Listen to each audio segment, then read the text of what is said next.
Hello বন্ধুরা, welcome back to my channel. তোমাদের সামনে নতুন একটা রেসিপি নিয়ে চলে এলাম।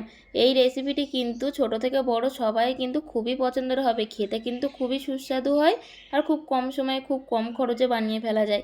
ভিডিওটি কিন্তু প্রথম থেকে শেষ অবধি দেখার জন্য তোমাদের সবার কাছে অনুরোধ রইল। চলো কিভাবে বানালাম আর কি কি দিয়ে বানালাম দেখে নিই। এখানে দুটো কাঁচা পেঁয়াজ নিয়ে নিয়েছি আর এটাকে কিন্তু ছোট ছোট করে ডুমো ডুমো করে কেটে নেব। তার জন্য এরকম এক সাইড থেকে একটু ফাঁকা ফাঁকা করে কেটে নিয়েছি আর মাথার দিকে কিন্তু একটু বাঁকিয়ে রেখে দিয়েছি কাটার জন্য।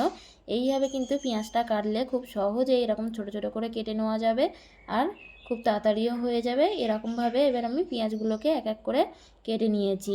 পেঁয়াজগুলো কিন্তু আমার সবগুলো কাটা হয়ে গেছে, ঠিক এরকমভাবে আমি কেটে নিয়েছি।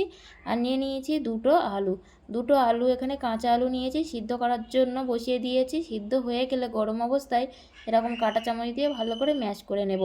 আলুটা ভালো করে ম্যাশ হয়ে গেলে কড়াইতে একটু তেল গরম হয়ে গেলে ছোট ছোট করে কেটে রাখা পেঁয়াজগুলোকে তেলে দিয়ে দিয়েছি। আর স্বাদ মতো একটু লঙ্কা দিয়ে দিচ্ছি, ওটা তোমাদের পছন্দ অনুযায়ী দেবে। ঝালটা বেশি খেলে বেশি দেবে, কম খেলে কম দেবে। এরকম যে একটু ব্রাউন কালার হয়ে যাবে এগুলোকে আমি একটু ঠান্ডা করে নেব। আর আলুটাই দিয়ে দিচ্ছি স্বাদ মতো নুন। এবার ঠান্ডা করে রাখা পেঁয়াজ আর লঙ্কাগুলোকে আলুতে দিয়ে ভালো করে এটা সঙ্গে মেখে নেব। ভালো করে আলু আর পেঁয়াজটা মাখানো হয়ে গেলে একটা ব্যাটার তৈরি করার জন্য নিয়ে নিয়েছি দুটো ডিমের বদলে তোমরা বেশিও নিতে পারো বা কম। আমি অল্প ব্যাটারটা তৈরি করবো জন্য দুটো ডিম নিয়েছি। দুটো ডিমটা আস্তে আস্তে আমি ভেঙে একটা বাটি নিয়ে নিয়েছি। দিয়ে দিচ্ছি স্বাদ মতো নুনটা দিয়ে ভালো করে ডিমটা ফেটিয়ে নিতে হবে। নুনটা ভালো করে ফেটানো হয়ে গেলে ডিমের সঙ্গে দিয়ে দিচ্ছি, এখানে আমি ব্যবহার করেছি সাদা আটা, তোমরা চাইলে ময়দা ব্যবহার করতে পারো।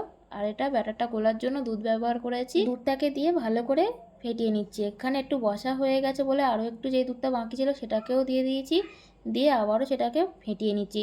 খুব সুন্দর করে দুধের সঙ্গে ডিমটা আর আটার সঙ্গে ফেটিয়ে নিতে হবে। ফেটানো হয়ে গেলে এই অবস্থায় এবার দিয়ে দিচ্ছি 1 টিস্পুন সাদা তেল। সাদা তেলটা দিলে কিন্তু কড়াইতে দিলে খুব সহজেই উঠে যাবে।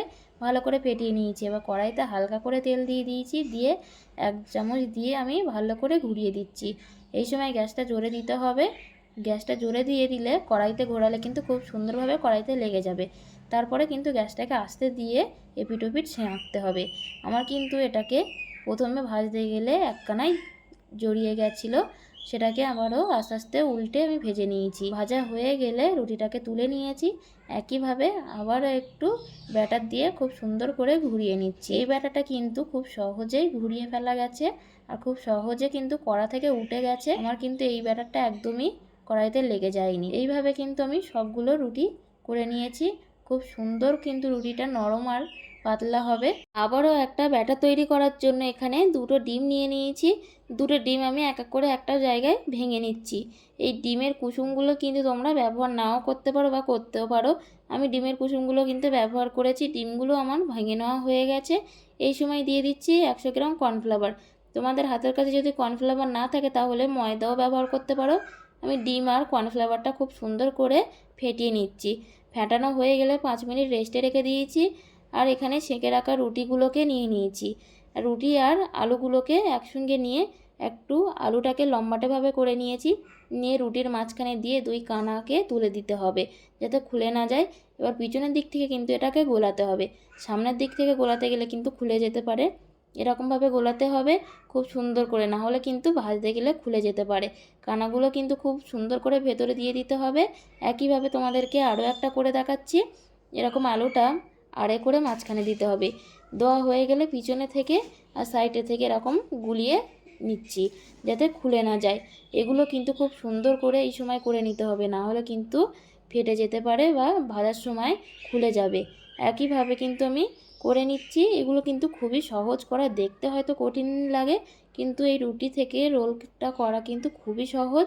এক এক করে আমার সবগুলো রোল তৈরি করা হয়ে গেছে। এই রোলগুলো কিন্তু তৈরি করে এইভাবেও তোমরা খেয়ে নিতে পারো। এগুলো কিন্তু আবার ভেজেও নিতে পারো। এগুলো ভাজার জন্য যেই ব্যাটারটা তৈরি করে রেখেছিলাম ওই ব্যাটারে একটা একটা করে ভালো করে মাখিয়ে নিতে হবে। মাখানো হয়ে গেলে এখানে আমি টোস্টের গুঁড়ো ব্যবহার করেছি। টোস্টের গুঁড়োই ভালো করে মাখিয়ে নিয়েছি। তোমাদের হাতের কাছে যদি টোস্টের গুঁড়ো নাও থাকে তাহলে বিস্কুটের গুঁড়ো ব্যবহার করতে পারো। আর এই ব্যাটারে কিন্তু চুবিয়ে খুব ভালো করে ব্যাটারগুলো রোলের গা থেকে ঝাড়িয়ে নিতে হবে। নিয়ে তারপরে কিন্তু টোস্টের গুঁড়ো বা বিস্কুটের গুঁড়ো মাখাতে হবে, না হলে কিন্তু ভালো করে কিন্তু রোলের গায়ে টোস্টের গুঁড়ো লাগবে না। এক এক করে আমার সব রোলগুলো টোস্ট করা হয়ে গেছে। এগুলো কিন্তু আমি ভেজে নেব। ভাজবো কিন্তু এটাগুলো হালকা আঁচে আর খুব কম তেলে ভাজবো, খুব বেশি তেলে কিন্তু এগুলো ভাজতে লাগবে না। অল্প তেলে আমি দিয়েছি, গরম হয়ে গেলে এক এক করে আমি দিয়ে দিয়েছি। 5 মিনিট করে আমি হালকা আঁচে ভেজে নেব, খুব বেশিক্ষণ রাখতে লাগবে না। আর খুব বেশি জোরে দিলে কিন্তু এগুলো পুড়ে যেতে পারে, ওই জন্য আমি হালকা আঁচে ভেজে নিচ্ছি। উল্টে পাল্টে আমি লাল লাল করে ভাজা হয়ে গেলে এক এক করে আমি তুলে নিয়েছি। তোমরা দেখতেই পাচ্ছ এগুলো কিন্তু খুব বেশি তেলে আমি ভাজিনি, খুব সুন্দর করে আর খুব সহজেই তুলে নেওয়া যাচ্ছে। এগুলো তোলা হয়ে গেলে আরও যেইগুলো বাকি ছিল সেগুলোও আমি এক এক করে তেলে দিয়ে ভেজে নিচ্ছি। এগুলো কিন্তু আবারও আমি হালকা আঁচে ভাজবো। উল্টে পাল্টে লাল লাল করে ভেজে নেওয়া হয়ে গেলে এই রোলগুলো আমি আস্তে আস্তে তুলে নিয়েছি। এই রোলগুলো কিন্তু দেখতে যতটা সুন্দর লাগছে তার থেকেও কিন্তু অনেক অনেক গুণ খেতে সুন্দর লেগেছিল। আর ছোট থেকে বড় কিন্তু সবাই মজা করে খাবে। আর বাড়িতে কোনো অতিথি আসলে এগুলো কিন্তু তাদেরকে দিলে বুঝতেও পারবে না তারা যে এগুলো আলু দিয়ে তৈরি। আলু দিয়ে যে এত সুন্দর একটা টিফিন তৈরি করা যায়, যদি না বানাও বাড়িতে তাহলে কিন্তু বুঝতেও পারবে না। একবার বানালে কিন্তু বারবার বানিয়ে খেতে ইচ্ছা করবে। ভালো লাগলে সাবস্ক্রাইব করতে ভুলো না।